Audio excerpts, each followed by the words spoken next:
Welcome to my channel Aparna Bong পরিযায়ী। আজকে আমি সীতাভোগ বানাবো। ভাবলাম আপনাদের সঙ্গে ভিডিওটা শেয়ার করি। সীতাভোগের জন্য ছানা কাটিয়ে নিয়েছিলাম, 2 প্যাকেট দুধ নিয়েছিলাম। এই 800-900 গ্রামের মতন দুধ ছিল, তাতে 2 প্যাকেট দুধে ছানা কাটিয়ে ছানাটাকে কমসে কম ন্যাকড়ায় বেঁধে 3 থেকে 4 ঘন্টা ঝুলিয়ে রাখতে হবে, যাতে জলটা একদম বেরিয়ে যায়। ব্যাস, তারপরে আগে সীতাভোগের জন্য রসটা তৈরি করে নিলাম। 2 কাপ মতন জল দিয়েছিলাম, মেজারমেন্ট কাপ যে কাপটায় চিনি দিচ্ছি ওই কাপেরই জল দিয়েছি, আর 1.5 কাপ মতন চিনি দিয়েছি। দিয়ে আর তার সঙ্গে 2-3টে তেজপাতা, 2-3টে ছোট এলাচ, একটু দারচিনি, ব্যাস এই দিয়ে রসটা বানাতে শুরু করে। এরপর ছানাটাকে খুব একদম শুকনো ছানা থাকবে, ছানাটাকে ভীষণ ভালো করে ডলে ডলে একদম মাখতে হবে, একদম মিহি করে, একদম স্মুথ করে নিতে হবে।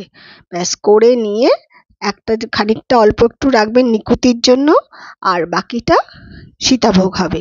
এবার সীতাভোগের যে ছানাটা, তার মধ্যে একটুখানি চাল গুঁড়ো মেশাতে হবে।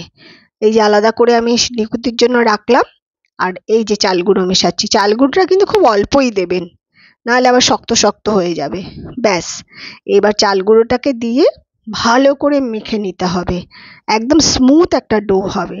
তারপর কড়াইতে তেল গরম করবেন, করে 2-4টে ছোট এলাচ ওর মধ্যে দিয়ে দেবেন। এরপর যে গ্রেটার আছে না, গ্রেটারের মধ্যে একদম ডাইরেক্ট, আমি কড়াইয়ে ডাইরেক্টই দিয়েছি তেলের মধ্যে। হাত সহ গরম তেলটা, খুব যেন গরম না হয়ে যায়, তাহলে কিন্তু পুড়ে যাবে, ওটা সাদা থেকে লাল হয়ে যাবে রংটা।